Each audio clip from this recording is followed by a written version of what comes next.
They awoke on the roadside near the Carpathian border. No city behind them. No gravel path. No signs. Only a photograph in Jonas's backpack, the same city, but now showing 5 blurred figures on the street.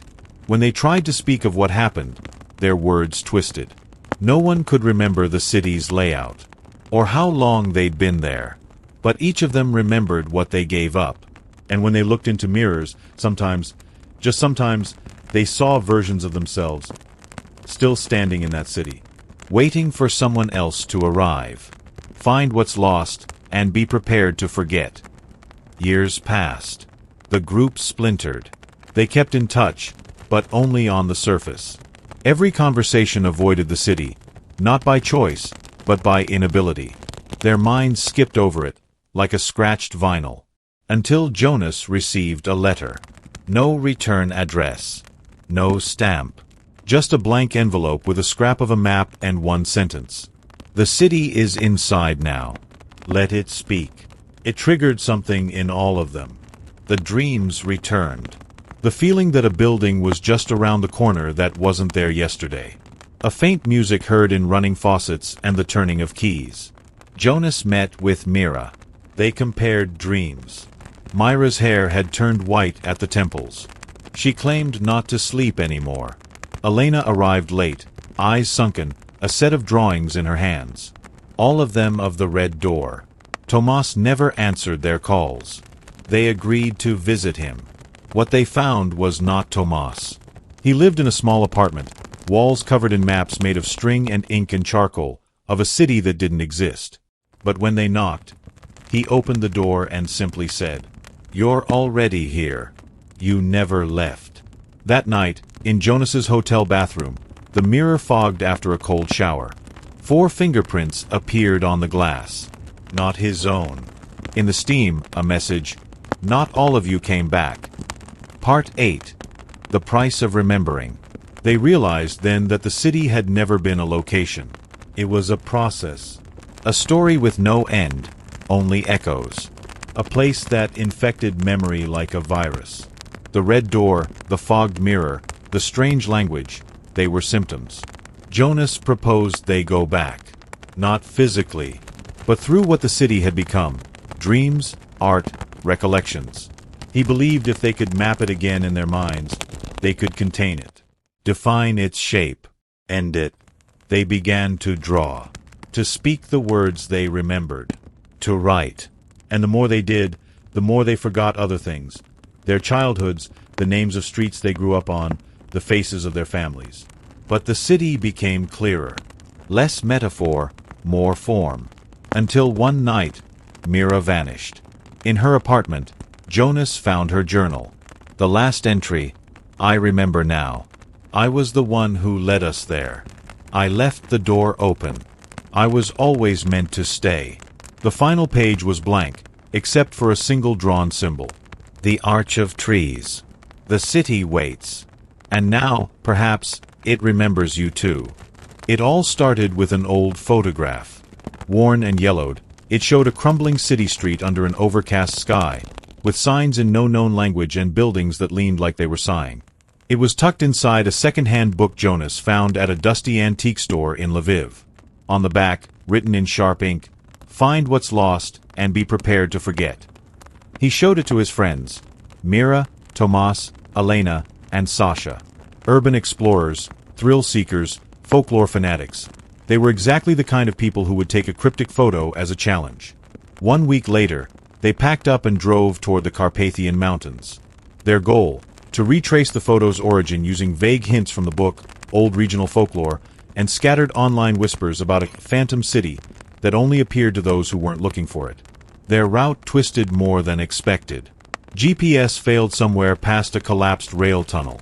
The roads began to turn without cause. The trees changed, bark pale and thin, leaves whispering louder than the wind.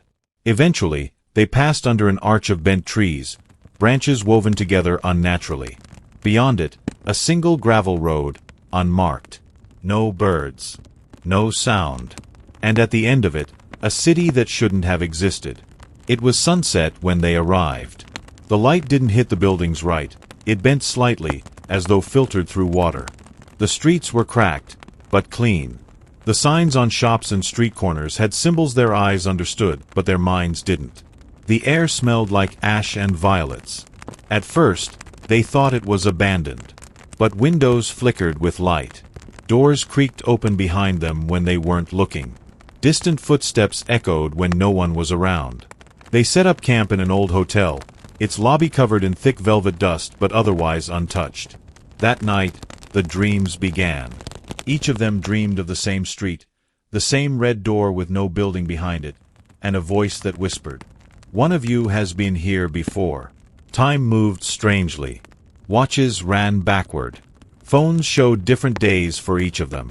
Shadows fell in the wrong directions.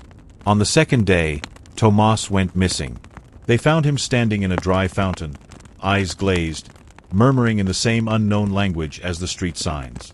When he woke, he couldn't remember his name, but he remembered the city, described its layout, drew it with charcoal until his hands bled. On the third day, Mira heard music from underground. She followed it into the subway, which hadn't been open in decades. The platform was spotless. A single train car stood still, its lights on, doors open. Inside, she saw herself, older, smiling sadly, mouthing something she couldn't hear. She never told the others what she saw. Elena began collecting things. Bits of paper, keys with no locks, teeth. She said they were hers, from before. That she was starting to remember being from here. Sasha saw people at night. Through the windows. In the mirrors. But never in person. Always at the edge of sight.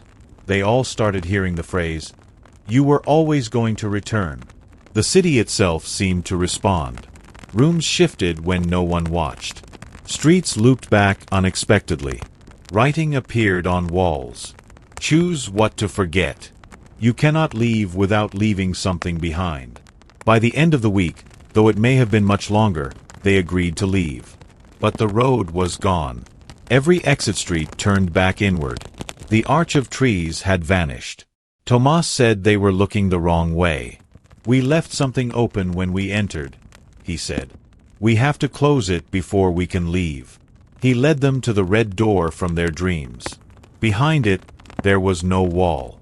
Only darkness that pulsed like breath. Each had to walk in, one by one, alone. Jonas heard his mother's voice call from inside. Mira saw herself in a hospital bed. Elena heard a song from her childhood. Sasha saw fire and snow and a girl who looked just like her, smiling with black teeth. Inside, they each had to leave a memory. A real one. Jonas gave up his name. Mira gave up her brother's face. Elena surrendered the sound of her laughter. Sasha, her first love. When they came out, the city was crumbling. The streets cracked like dry skin. The sky turned green, then black. The buildings folded into themselves, screaming like metal. They ran. This time, the arch of trees was there. They passed through it, and the world returned to normal.